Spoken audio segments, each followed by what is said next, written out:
नमस्कार, आप सबों का लिविंग हैप्पीली में मैं सहृदय स्वागत करता हूं। मित्रों, हमेशा की भांति लिविंग हैप्पीली आपको जीवन की एक नई नई शैली, कैसे इसे खुशी पूर्वक हम जी सकते हैं, इसके लिए बात करते रहती है। तो आज हमारे विशेष अतिथि हैं जो कि ब्रह्म कुमारी समाज से बिलोंग करती हैं, आदरणीय बहन माला हैं, जो कि आज हमें बताने जा रही हैं कि हम अपने जीवन को किस तरह से खुशी पूर्वक बड़ा ही आसानी से, बगैर कोई टूल्स, बगैर विशेष ज्ञान के भी हम इसे कर सकते हैं। हम कई बार अपने जीवन को कई उलझन में फंसा लेते हैं।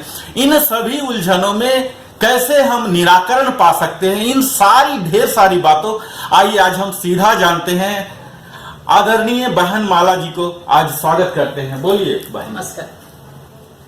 तो ब्रह्मा कुमारी जो है नाम, प्रजापिता ब्रह्मा कुमारी ईश्वरीय विश्वविद्यालय, ये पूरा अंतरराष्ट्रीय में बना हुआ है। तो देखा गए तो 140 देशों में है और 9,000 से ज्यादा सेवा केंद्र हैं। तो हर एक सेवा केंद्र पर सुबह और शाम दोनों टाइम पर हम क्लासेस करते, 1 घंटा मेडिटेशन और 1 घंटा तो रूहानी क्लास। जो अभी हम हर रोज जीवन बनाने के लिए हर रोज कुछ ना कुछ काम करते रहते हैं। जीवन शरीर चलाने के लिए काम करते हैं, लेकिन तो आत्मा जो है, मन बुद्धि जो है, उसको सुख शांति से भर के रखना है। तो उसके लिए परमपिता परमात्मा इधर आकर के हम बच्चों को सुख शांति बनाने के लिए खुद भगवान सृष्टि पर आकर के हम बच्चों को ये राजयोग का मेडिटेशन जो है वो सिखा रहे हैं। वो परमात्मा इस सृष्टि पर आकर के ऑलरेडी 84 इयर्स हो चुका है। तो हर रोज परमात्मा हम बच्चों को सुबह और शाम सिखाते। जैसे हम सुबह और हर रोज 3 बारी भोजन खाते हैं। वो शरीर को चलाने के लिए, शरीर को तंदुरुस्त रखने के लिए भोजन खाते।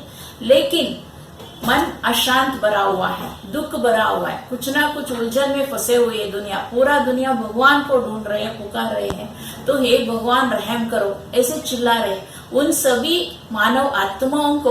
तो इधर परमात्मा सुख शांति से जीवन बनाने के लिए तो कुछ ना कुछ तरीके से हम जो इस शरीर के अंदर, शरीर को चलाने वाला एक चैतन्य शक्ति है, वो शक्ति के बारे में परमात्मा आकर के खुद अपना परिचय देकर के अपने के साथ हम पूरा दुनिया में जो मानव कहलाते हैं उसके अंदर जो चैतन्य शक्ति है उसके बारे में खुद परमात्मा ने ही बताया है। वो उसका नाम है आत्मा। जैसे आत्मा वो कहाँ रहते हैं। कोई अगर शरीर छोड़ देता है, मर जाता है, तो कहते हैं वो मर गया। तो शरीर से क्या अलग होगी? शरीर तो उधर पड़ा है, लेकिन वो चल नहीं सकता, मूवमेंट्स नहीं रहता है। तो हम आसानी से कह सकते हैं वो शरीर छोड़ के चला गया, मर गया। तो शरीर से क्या गई, कहाँ गई, दिखता नहीं है। वो आंखों द्वारा देखने वाले चीज है, उसको रूह कहा जाता है। तो स्पिरिचुअल लैंग्वेज या आध्यात्मिक भाषा में उसको रूह कहा जाता है। वो तो इन दोनों आंखों से देख नहीं सकती, उसको तीसरा नेत्र भी कहा जाता है, ज्ञान चक्षु भी कहा जाता है। तो उसका ओरिजिनल नाम है आत्मा। तो आत्मा अविनाशी है, अजर है, अमर है। तो आत्मा ये दोनों आंखों के बीच में जो हम तिलक लगाते हैं, भ्रुकुटी कहा जाता है। तो भ्रुकुटी के बीच में अजब सितारा वास करता है। तो वहां से इस शरीर को चलाते हैं। जब आत्मा शरीर में प्रवेश करती है तो ये शरीर काम करना शुरू करते हैं। तो वो आत्मा नहीं, ये तो वो जड़ कहा जाता है। तो उसी तरह परमपिता परमात्मा भी हम आत्माओं का पिता है। वो उसका रूप भी निराकार है। जैसे हम आत्मा निराकार है, उसी तरह परमपिता परमात्मा भी निराकार है। वो सृष्टि मंच पर आकर के हम आत्माओं को ये मेडिटेशन सिखाते, जैसे अपने को आत्मा समझ के परमात्मा को याद करो। आप भी ज्योति हो तो परमात्मा भी ज्योति है, तो मैं भी ज्योति हूँ, भगवान भी ज्योति। तो ज्योति से लिंक जोड़ना पड़ता है। तो जोड़ने के लिए इस शरीर का बांध बोलना पड़ता है। जैसे अभी तक हम हर रोज सुबह से शाम तक काम करते हैं, मैं करता हूँ, मैं करता हूँ, मैं कर रही हूँ, मैं बता रही हूँ, ये मैं बोलती। वो मैं कौन है ये जानना जरूरी है। मैं आत्मा हूँ। शरीर रूपी वस्त्र धारण करके इस सृष्टि मंच पर हम सब एक्टर्स के रूप में आए हैं। और एक एक्टर का पार्ट अलग अलग है। तो हर एक आत्मा अपना शरीर द्वारा खुद पार्ट बजा रही है, इसलिए उसको एक्टर कहा जाता है। लेकिन जब तक ये शरीर में पार्ट नोंदा हुआ है, उसी समय तक ये आत्मा शरीर द्वारा पार्ट बजाते रहता है। जब ये पार्ट खत्म होता तो ऑटोमेटिकली किसी को बता के बिना आत्मा ये शरीर छोड़ के चले जाते। तो जाता कहाँ है ये किसी को पता नहीं। लेकिन बोलते हैं वो शरीर छोड़ दिया, मना मर गया तो मृत्यु हो गई, तो आत्मा एक शरीर छोड़ के दूसरे शरीर में प्रवेश करती है। इसलिए कहा जाता है पुनरपि जननम पुनरपि मरणम, माना ये जनन मरण के चक्कर से हम बाहर नहीं जा सकते हैं। तो एक शरीर छोड़ने के बाद तो 11 दिनों के अंदर वो आत्मा अपना अलग शरीर जोड़ता है, जैसे उसका संस्कार के अनुसार। तो पूर्व जन्मों में हम क्या क्या कहा जो जो काम किया है वो पूरा आत्मा के अंदर रिकॉर्ड पड़ा हुआ है। आत्मा में मन बुद्धि संस्कार 3 शक्तियां हैं। ये 3 सूक्ष्म शक्तियों द्वारा आत्मा बनी हुई है। वो आत्मा को अभी पहचानना है, महसूस करना है, रियलाइज करना है। जैसे आत्मा एक छोटा बच्चा के रूप में रहता है, जैसे मन को हम चलाते हैं उसी तरह हम चला सकते हैं। माना मन को वश करना है, मन को वश नहीं, माना आत्मा को कंट्रोलिंग पावर से नियंत्रण कर सकते हैं। जैसे कहते हैं ना, मेरा मन है फिर भी मेरा अंदर मेरा मन काबू में नहीं रहते हैं, ऐसे बोलते हैं दुनिया वाले। लेकिन परमात्मा वही कहते हैं, जो मन बुद्धि संस्कार, मन में जो भी विचार चलता है, जो भी थॉट्स क्रिएट होता है, तो उसके बारे में कंसंट्रेशन से देखना पड़ता है, खुद को देखना है। मन में अगर कोई एक विचार आया, वो सोचना है, सोचने का काम बुद्धि का दिया जाता है। तो इसलिए बुद्धि माना जजमेंट पावर, खुद को जज बना है, दूसरों को जज नहीं बनना है। मन में अगर कोई विचार आए तो 1 सेकंड के लिए, 1 सेकंड से भी कम वक्त लेंगे, लेकिन वो सही है गलत है ये सोचना है। सोचने का बाद काम किया तो वो शुभ कार्य होता है, माना उधर अशुद्ध नहीं होगा, पाप नहीं होगा, उधर पुण्य का खाता जमा होगा। तो आजकल दुनिया में क्या हो रहा है, तो बिना सोच के जो भी मन में आता है वो फटाफट कर्म कर लेता है। तो तुरंत कर्म करने का कारण इतना दुनिया में दुख अशांति पाप बढ़ते जा रहा है। लेकिन इंसान को ये पता नहीं पड़ रहा है क्यों हम इतना ज्यादा दुखी हो रहा है। लेकिन दुनिया में एक तरफ देखा गए तो भक्ति पूजा पठन भी कर रहा है, सत्संग भी चल रहा है, लेकिन इतना सत्संग चलाते हुए भी दुनिया इतना दुख में क्यों बढ़ रहा है, ये किसी को पता नहीं पड़ रहा है। क्योंकि जो हम कर्म कर रहे हैं वो कर्म का पहचान नहीं है। तो मना मैं निमित्त आत्मा शरीर द्वारा करा रही हूँ, ये महसूस नहीं है।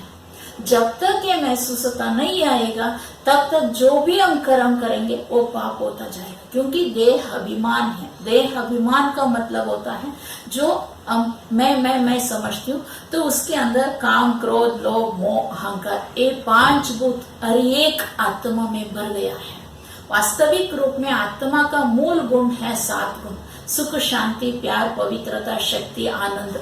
तो ये आत्मा का गुण है। इसको हम भूलने का कारण तो एक काम 5 विकार जो है उसको पकड़ लिया है, वही मेरा है समझ के इंसान चल रहा है।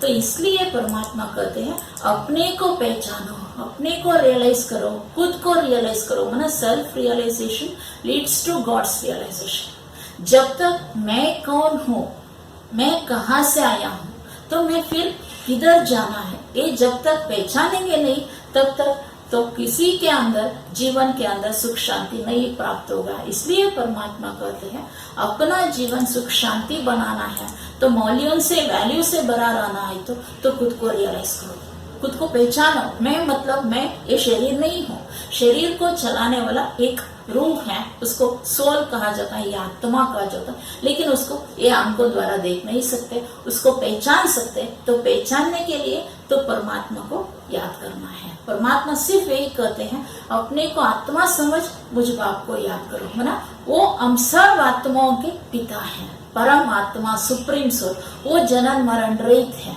वो अजन्म है, अभोक्त है, अयोनिज है, स्वयं है, मृत्युंजय है।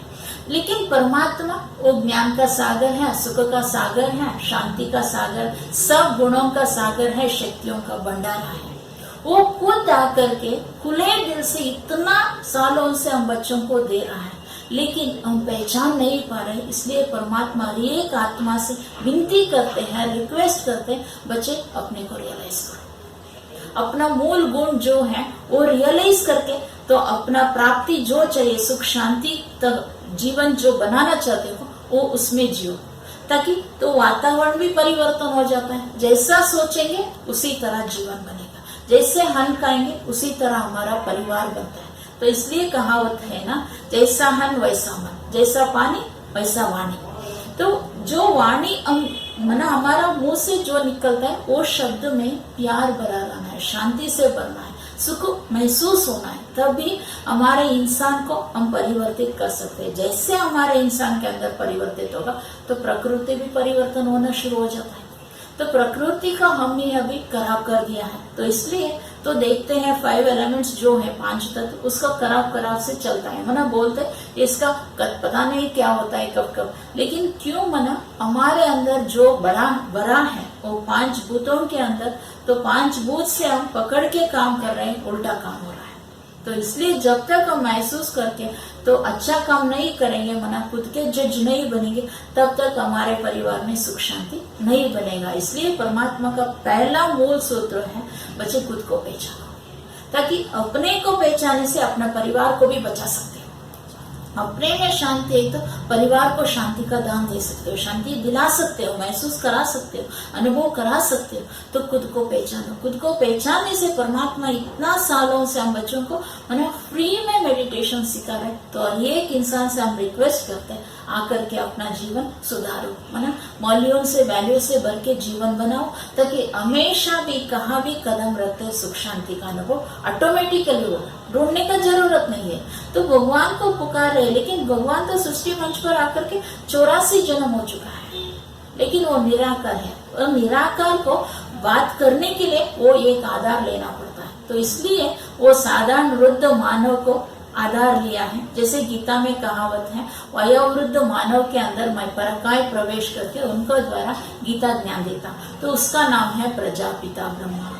तो प्रजापिता ब्रह्मा द्वारा परमात्मा इस सृष्टि मंच पर आकर के ये राज्यों का मेडिटेशन जो है ब्रह्मा कुमारी ईश्वरीय विश्वविद्यालय द्वारा, तो हर एक इंसान को फ्री के रूप में हम मेडिटेशन सिखा रहे। तो हर एक इंसान से रिक्वेस्ट है, हर एक आत्मा से रिक्वेस्ट है, अपना जो प्राप्ति है, अपना जो गुण है, अपना जो शक्ति है, वो आप वापस ले लो, जीवन सुख शांति से बना लो, ताकि आराम से जीवन सुखी से रहे, शांति से रहे। तब सब ऑटोमेटिकली वातावरण भी परिवर्तन होगा। एक दुनिया को हम परिवर्तन बना के अभी नई दुनिया बनाना है, दुख का दुनिया को दूर करके सुख शांति का दुनिया, जिसको कहा जाता है स्वर्ग।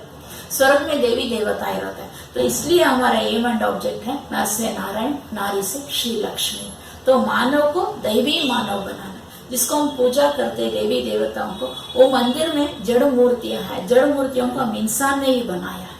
तो वो पत्थर को हम कोट के तो एक मूर्ति का आकार दिया, उसको कलर लगाए, तो रंग बनाए, एक नामांकित भी किया।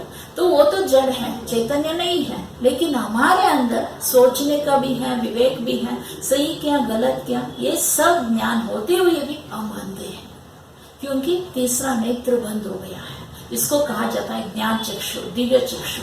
तो उसको खोलना है, तो खोल दिया तो ऑटोमेटिकली रियलाइजेशन हो जाता है। ऑटोमेटिकली मुझ आत्मा का कनेक्शन, संबंध जो है परमात्मा के साथ जोड़ सकते हैं। तब परमात्मा से जो पिता के पास है वो सब हम बच्चों का हक है, रियलाइजेशन कर अपना जीवन बनाने के लिए हम रिक्वेस्ट करते हैं। अच्छा, ओम शांति।